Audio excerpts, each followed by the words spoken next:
Voilà, beaucoup de gens n'ont plus de voiture, on n'a plus de jardin, on n'a plus rien.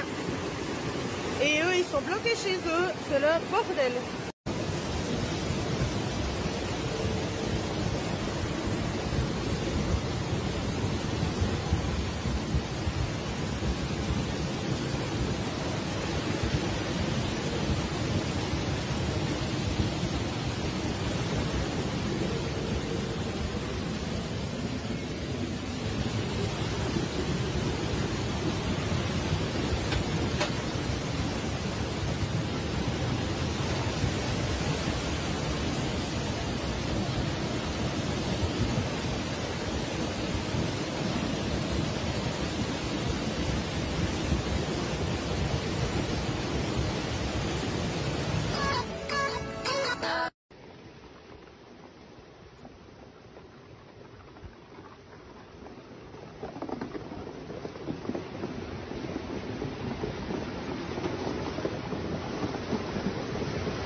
C'est Patrick. Non, chez Bonjour. Non, non, à côté, je sais même pas son nom. Voilà. Chez Edwige, ouais. Ici aussi, il y a des inondations. Il n'y a pas qu'au centre, si jamais. Aux argiles, ils sont aussi sous l'eau, si jamais. Si vous voulez aider, ben voilà.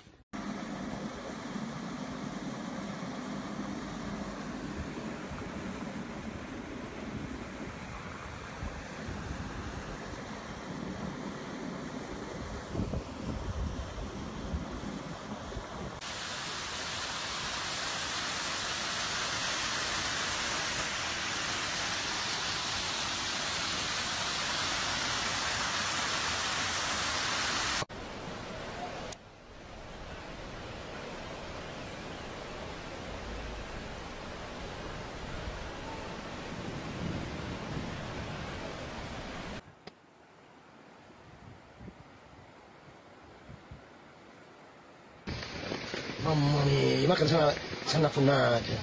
Poi io lo vedo. Mannera miseria, manne. A che cazzo pun siamo arrivati, guarda da.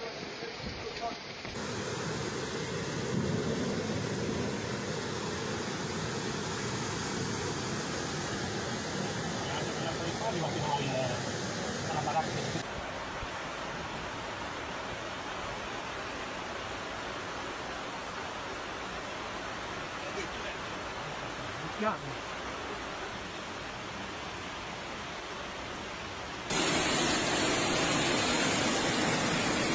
È crollato il ponte, la casa di fronte pure si sta cadendo a pezzi, le macchine sono scese, va bene le macchine. C'è un'altra macchina qua dietro.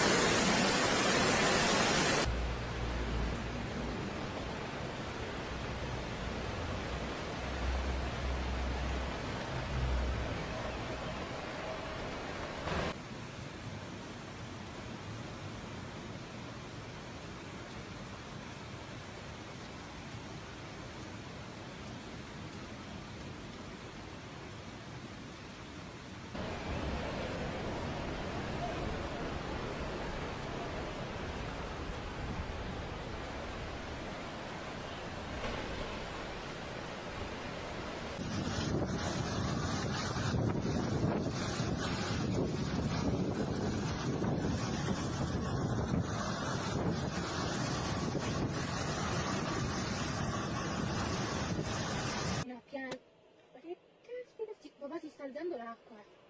Non ti preoccupare, papà. Ci possono mettere le barche.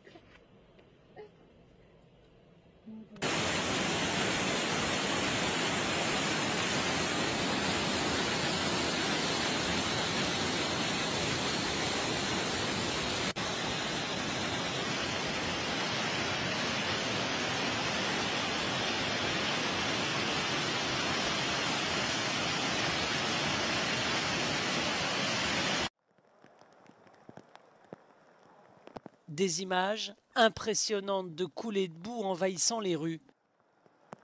Nous sommes en Sardaigne, dans la province de Nuoro, victime d'inondations provoquées par les fortes précipitations qui s'abattent sur l'île italienne depuis vendredi.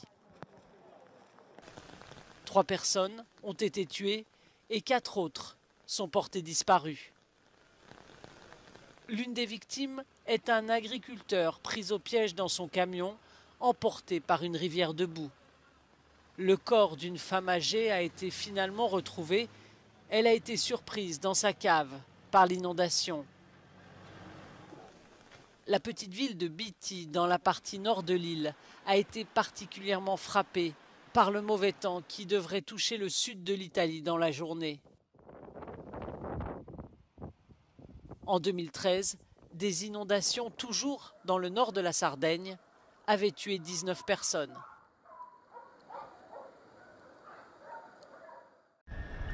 Ceci n'est pas un trucage.